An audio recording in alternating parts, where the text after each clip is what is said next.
Hello everyone, my name is Corazar, and welcome back to the Vintage Story Guide.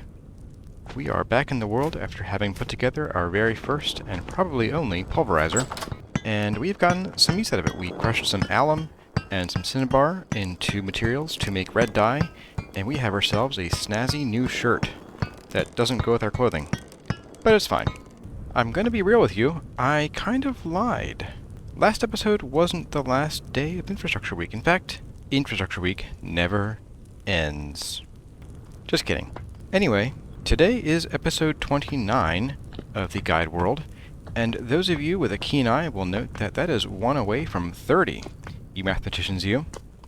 And you may have also noticed that every 10 episodes, we advance another age. We had the Copper Age episode 10, we had the Bronze Age at episode 20, and I want to get into the Iron Age in episode 30.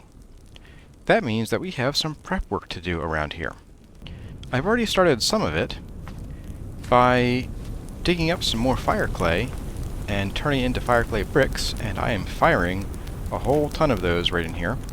And if we run out, I even have some more raw ones that we can fire later. I haven't really done anything with the charcoal pit recently, but that's because we already have a ton of charcoal, and so we're actually good there. And the reason that we care so much about fire clay bricks and charcoal is that in order to make iron blooms from iron bits, we need to put them in a bloomery with some charcoal, black coal, or anthracite coal, and then we get iron blooms out of that. So that's going to be the focus of this episode. Now, you'll note that I'm hungry, apparently. You'll notice that we have 2 of the 3 requirements already met. That being the fire clay and the charcoal. So that leaves one rather important element missing. The iron ore. So today, we're going to talk about how to find iron ore, what kinds of iron ore there are, and how to get it. So today is going to be a bit of an adventure, a bit of mining, and then bundling it all up and bringing it home. Okay, and we are off on our journey up to our old home, and I am bringing with us a very full inventory, as you can see here, because we're going to be setting up a bit of a base camp up in our old home, and so I brought a few materials, notably a wooden door, as well as some food and some other things. Whew. And a whole bunch of pickaxes, because iron veins can be exceedingly large. And I did bring along some blasting bombs, just in case it's really huge and we want to get a lot of it quickly, but I'm kind of interested in getting some of the ore crystals for a project I have in mind for much later on in the series. So I'd like to mine as much as I can by hand before we resort to explosives. But if it comes down to it, I will certainly light them up. I'm also bringing some supplies that we're going to dump there and just leave there. Things like some boards, just in case we ever are up that way and we decide we need some chests. I'm also bringing a chest for bringing back all the iron ore, and with the carry capacity mod, we can put that on our back and wander home with it. Old home, well, I haven't really missed you, if I'm being honest. Let's get inside, close this door. Let's drop our chest first things first. You come back with us. And I picked up a piece of resin I must have missed the first time in the last episode. And for now, I'm going to leave 2 of our pickaxes here, as well as one of our bismuth bronze pickaxes. And I think I will also leave these guys in here, because we need to have some inventory space for carrying iron, don't we? And since we are here, the first order of business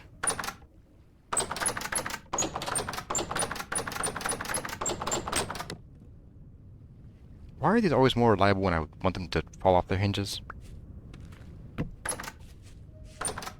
Much better. Oh, much, much better. And I know what to do with you. Yes, I do. It's mighty chilly in here. So, you know what? Let's heat the place up a little bit, huh? So much better. nice warm fire. The body of our enemy, the door, burning in it. I'm just gonna bask in this for a while. Anyway, let us go and... Ooh. Hey, buddy. You know, you can get up here. It's not that hard. So we're gonna dig into the wall here. Same as we did when we were looking for a cinnabar in the last episode. And we're just gonna go in a few blocks, just enough that we can plug this hole with some dirt and still be able to see out when we are up. Let's go here. And there. And we will leave a torch right here. So, we are going to just check for things here. We are not likely to find any iron up here. This is magnetite, and so it only spawns in certain kinds of rock, which I think is andesite in this case, because I know andesite is somewhere down there. And there's actually a reason why I'm coming up here for magnetite rather than going to the hematite that's closer to home. And it doesn't just have to do with the possibility of finding salt here, but also because I've just never found magnetite in a survival world before, and I kind of want to do it. So that's kind of my reason for this. So I'm going to keep digging, and I'll bring you all back when we find something interesting. Well, this is certainly interesting in some ways, if not others. I'm not quite sure how to handle this one. That's how we handle it, apparently. And we're going to take care of this guy, too. Goodbye. That's one. And come on, come on, come on, come on, come on. Yeah, it's two. And hopefully... Out. Stupid spikes. Is that light or just lighting glitch? Okay. Oh, we have another one of you guys. Yeah, of course you're spawning 1,000 of them. Yeah.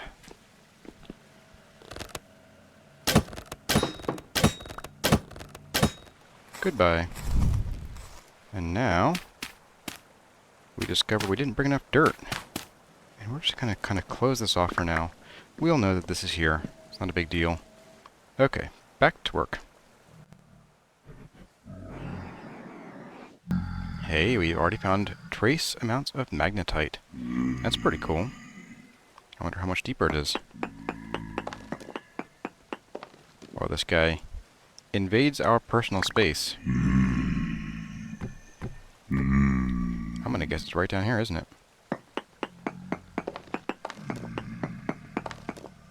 And hey, there it is.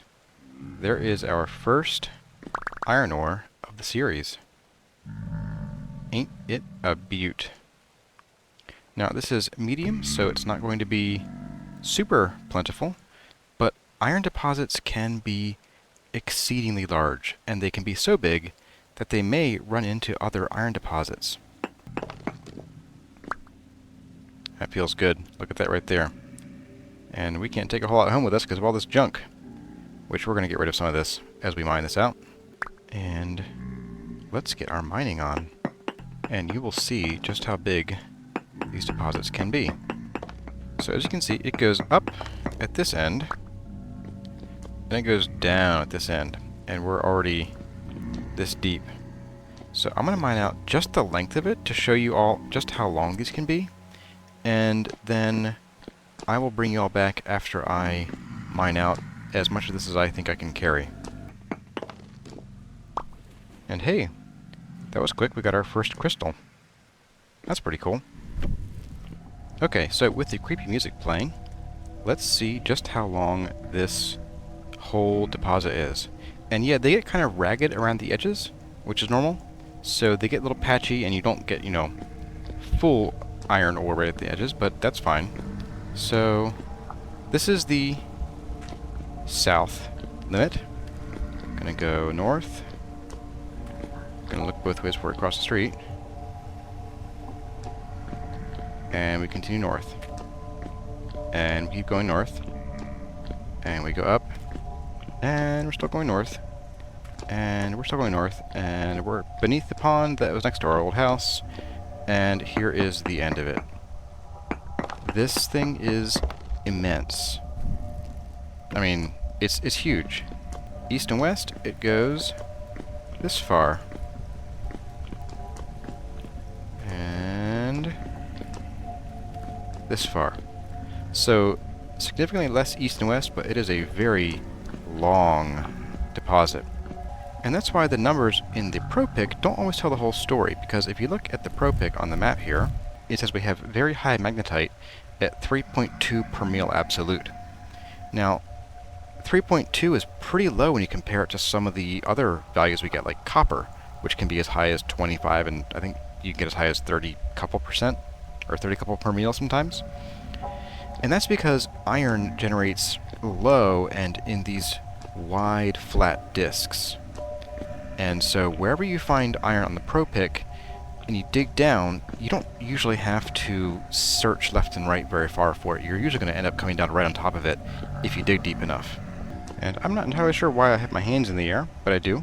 Anyway, I am going to probably pop up to the surface to let my stability cool down.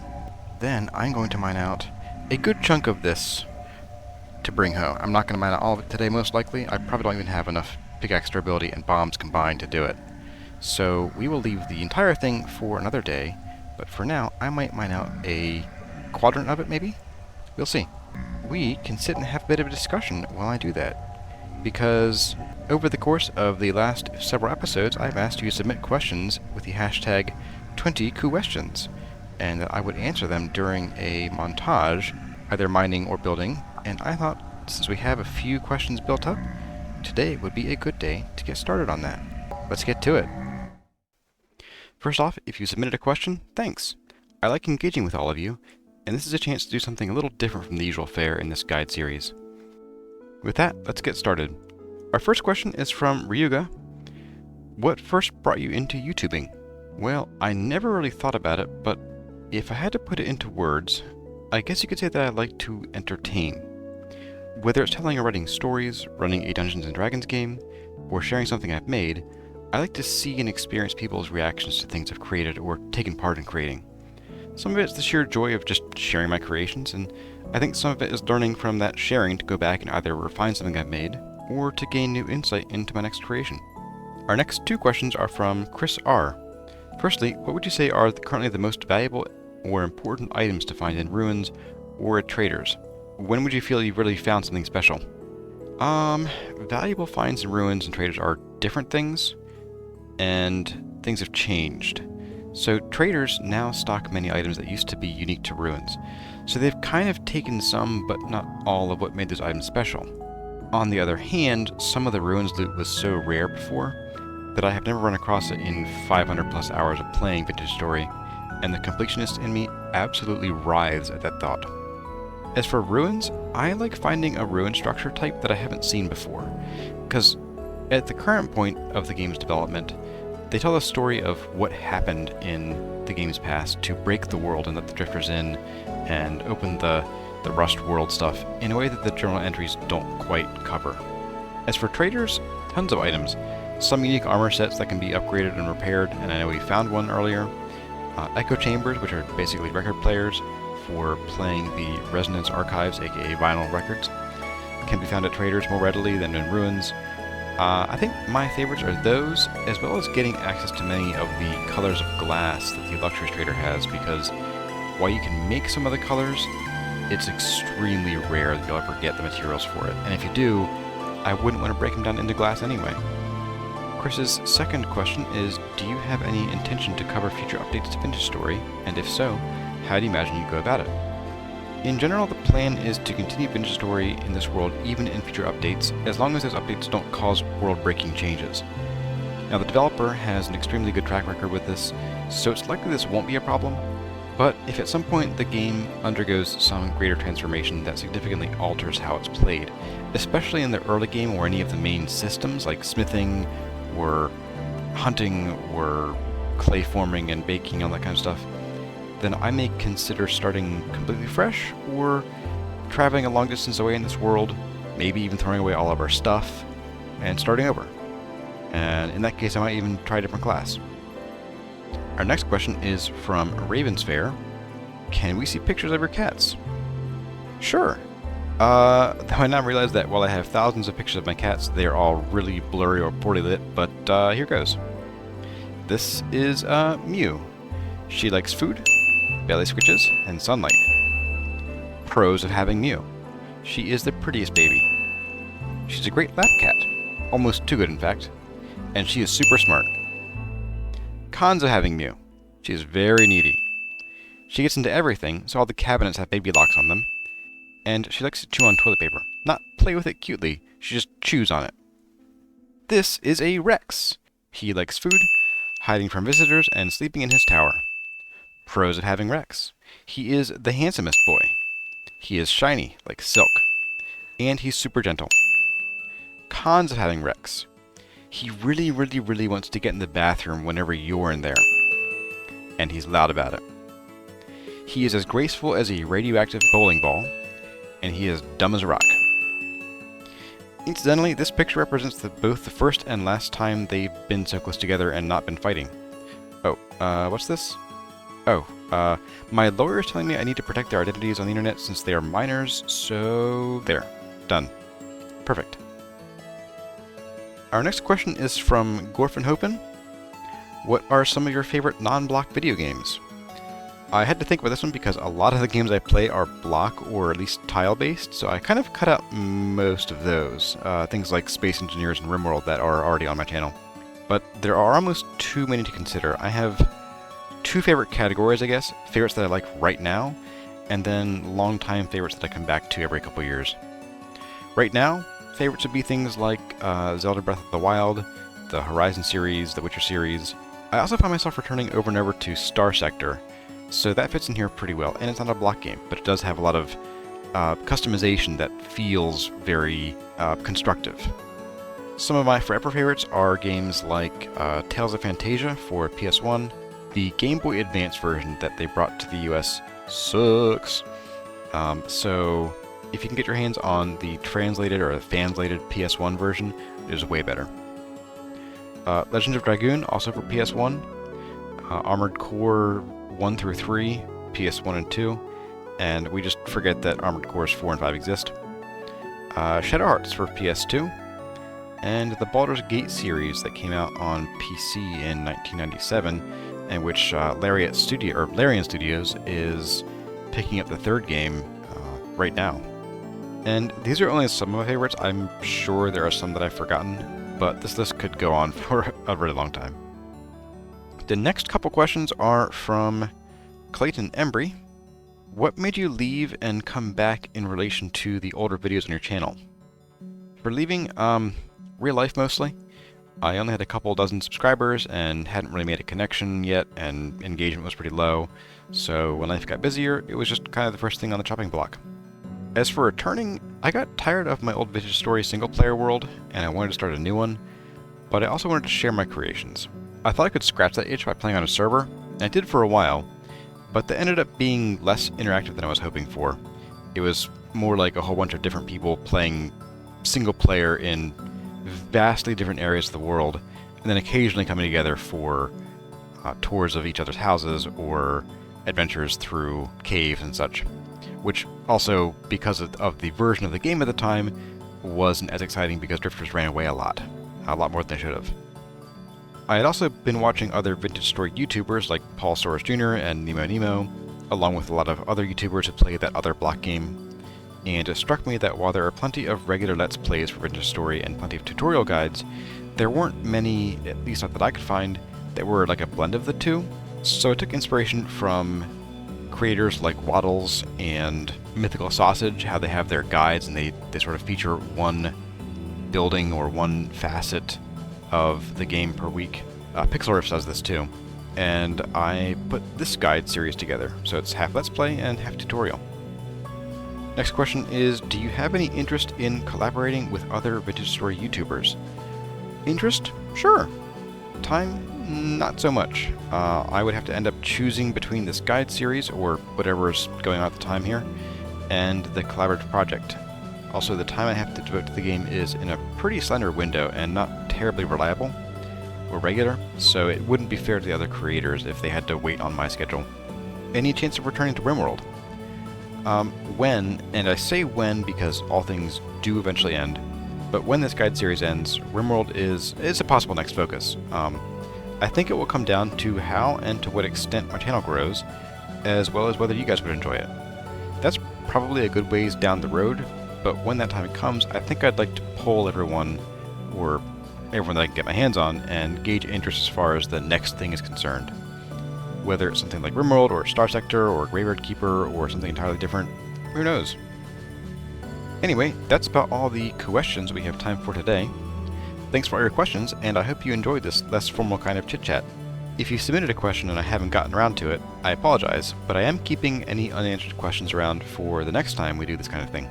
And if you'd like to submit a question, whether it's your first time or you're a returning customer, go ahead and drop it in the comments along with the hashtag 20questions. Now let's get back to prepping for the Iron Age.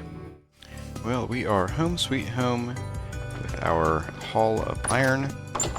And actually, we'd been away for so long that our resin trees had respawned. So, 11 more resin. So I'm going to put things away and we will go and see just how much iron we got. Alright folks, so here we have it. We have these two chests. And these contain all of the iron ore that we found down in that mine. Now, we did mine out the bulk of it. There might be some scattered pockets here and there at the edges. I chased down some of them, not all of them, so there's probably, I don't know, maybe half a stack to a stack of iron down there somewhere. But with that bell constantly ringing in my ear, I was a little eager to get out. So without further ado, let's see what we've got. And minus these crystals, we have 16, 20, 24, 28, 28 and 3/4 stacks of medium magnetite. That is a sight to see. And for reference, that is enough iron to make almost 370 ingots of iron. So we are going to be fine here for a very, very long while. Well everyone, that's about it for this episode of the Vintage Story Guide. I hope you enjoyed our little adventure in mining iron, and I hope you enjoyed the answers to the 20 questions that I gave while we were digging. In the next episode, we are going to put this iron to good use. We're going to learn how to refine it, and what we can do with it, and what it can be used for, and why we want to go with iron over, say, bronze forever. There are plenty of reasons. As always, my name has been Corazar. Thank you all for watching, and I'll see you in the next one.